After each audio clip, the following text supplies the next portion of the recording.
Korupsi merupakan tindakan kriminal yang dapat menghancurkan sebuah bangsa.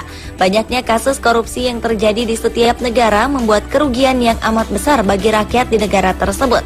Karena itulah, untuk memberantas korupsi dibutuhkan tindakan tegas seorang presiden sebagai pemimpin negara untuk menumpas para koruptor.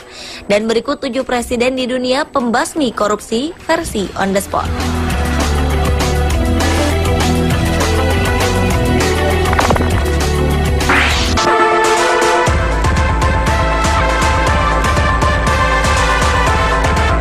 Presiden ketiga Georgia, Mikhail Saakashvili, adalah salah satu presiden pembasmi korupsi yang terkenal. Pria yang sudah 2 kali terpilih menjadi presiden ini telah memecat seluruh personel polisi lalu lintas karena terindikasi terlibat korupsi. Tidak tanggung-tanggung, Mikhail memecat 30.000 personel polisi sekaligus. Sebelum memecat para polisi itu, Presiden Georgia memberikan kenaikan gaji, tetapi tidak memberikan fasilitas seperti seragam, mobil, dan bahan bakar. Ia juga mendorong para polisi ini untuk berlaku jujur bila menerima suap. Para koruptor itu harus memberikan sebagian hasil korupsinya tersebut pada negara. Ternyata cara tersebut tidak manjur mengurangi korupsi di kalangan kepolisian. Akhirnya hampir 90% personel polisi langsung dipecat. Presiden Mikhail kemudian membangun polisi lalu lintas yang baru di bawah asistensi urusan penegakan hukum dan Biro Narkotika Internasional Amerika Serikat. Selain diberi fasilitas baru yang lebih baik dari sebelumnya, mereka juga digaji 20 kali lipat. Hasilnya, warga Georgia yang awalnya malas berurusan dengan polisi, kini lebih kooperatif berkomunikasi dengan polisi. Masyarakat pun menjadi berani melaporkan segala tindakan kejahatan ataupun kehilangan. Hal itu menyebabkan angka kriminalitas menurun dan citra polisi Georgia pun terangkat, yaitu terdidik dan terkendali.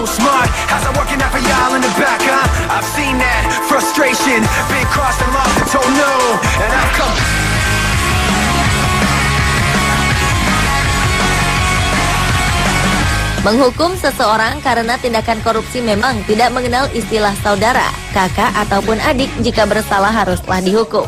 Tindakan inilah yang dilakukan oleh Presiden asal Korea Selatan, Lee Myung-bak. Tahun 2011 lalu, Myung-bak memerintahkan kepada kepolisian untuk menangkap kakaknya sendiri, yaitu Lee Sang-deuk, yang duduk sebagai anggota parlemen negeri Ginseng itu. Sang-deuk dituduh telah menerima dana dari berbagai bank bermasalah antara tahun 2007 hingga 2011, sekitar 525.000 dolar Amerika, atau sekitar 4,9 miliar rupiah sebagai imbalan atas upayanya membantu bank-bank bermasalah menghindari audit dan sanksi. Akibat ulah kakak laki-lakinya tersebut, Lee Myung-bak menyampaikan permintaan maaf kepada negara terkait kasus korupsi yang dilakukan oleh Lee Sang-deuk. Dugaan korupsi yang dituduhkan kepada kakak presiden ini merupakan skandal terbaru dari serangkaian kasus yang melibatkan orang-orang di sekitar presiden. Menurut para wartawan setempat, kasus ini bisa merusak citra kepemimpinan Lee Myung-bak menjelang pemilihan presiden bulan Desember mendatang.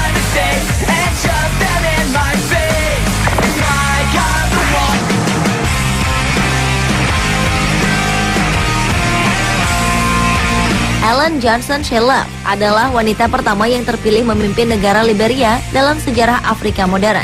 Ia dianggap sebagai pembaharu dan pembawa perdamaian sejak ia menjabat presiden di tahun 2006. Dalam masa kepemimpinannya, wanita yang kini berusia 74 tahun itu dikenal tegas dalam memberantas korupsi. Ellen telah memecat anaknya sendiri, Charles Sirleaf, yang menjabat sebagai wakil direktur Bank Sentral. Sejumlah wakil menteri dan inspektur jenderal di tingkat provinsi dan juga 45 pejabat negara lainnya dipecat karena tidak menyerahkan daftar kekayaan kepada Komisi Pemberantas Korupsi. Ellen juga secara tegas menyatakan bahwa mereka tidak boleh kembali menjabat bila belum memberikan deretan penghasilan yang diperoleh dan dari mana sumber kekayaan mereka. Hal itu dilakukan sang presiden sebagai pernyataan perang melawan korupsi.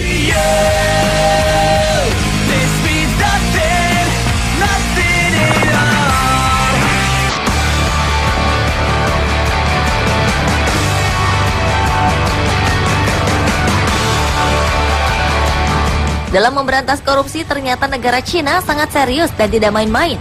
Hal inilah yang diterapkan oleh Presiden Cina Hu Jintao. Sejak terpilih menjadi presiden di tahun 2002, Jintao telah menyiapkan 1.000 peti mati untuk para koruptor dan 1 peti mati untuk dirinya jika terbukti melakukan korupsi. Sebuah janji yang dinilai sangat berani. Karena negeri tirai bambu ini memang menjatuhkan hukuman mati kepada para pelaku korupsi. Bukan hanya peti mati, nama-nama dan gambar pejabat yang korupsi dipajang dalam sebuah pameran di Beijing. Bahkan warganya juga dididik agar membenci koruptor melalui game online, di mana para pejabat yang korupsi itu disiksa di game online tersebut.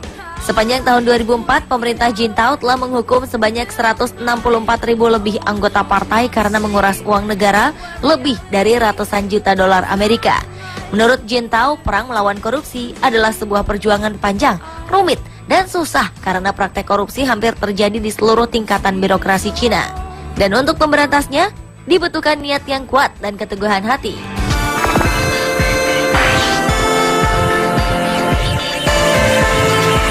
Beralih ke presiden berikutnya, yaitu Felipe Calderón, asal Meksiko.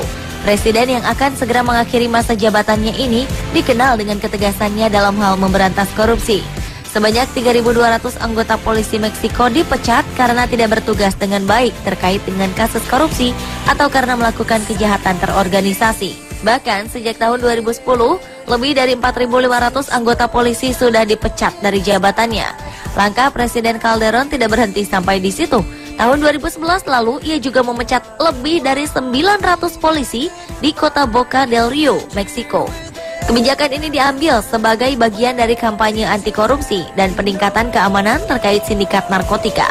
Para polisi yang dipecat tersebut dilarang bekerja sebagai polisi di tingkat lokal, negara bagian maupun di tingkat federal.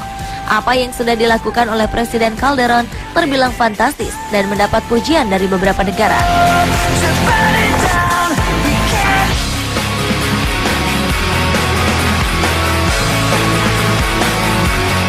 Berikutnya adalah mantan Presiden Guatemala, Alvaro Colom Caballeros, yang memerintah sejak tahun 2008 hingga 2012. Selama menjabat sebagai presiden, Alvaro Colom dikenal cukup tegas dalam masalah memberantas korupsi. Alvaro pernah memecat kepala kepolisian Peru, Porfirio Perez, dan asistennya Rolando Mendoza karena menggelapkan barang bukti kokain seberat 118 kg.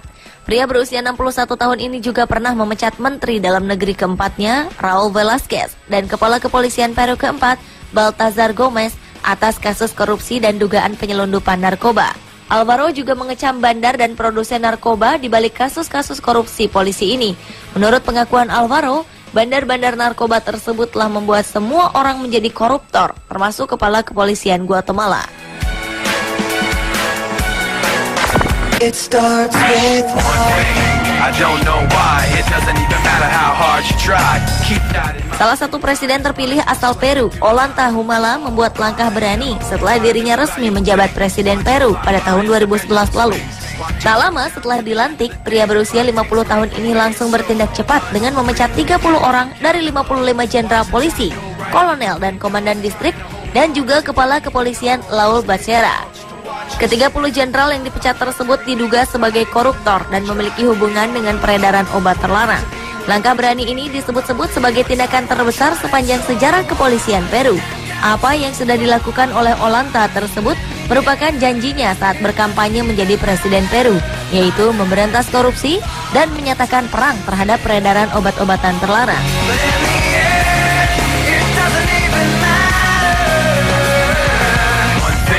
Pemirsa, itulah 7 presiden di dunia pembasmi korupsi versi On The Spot.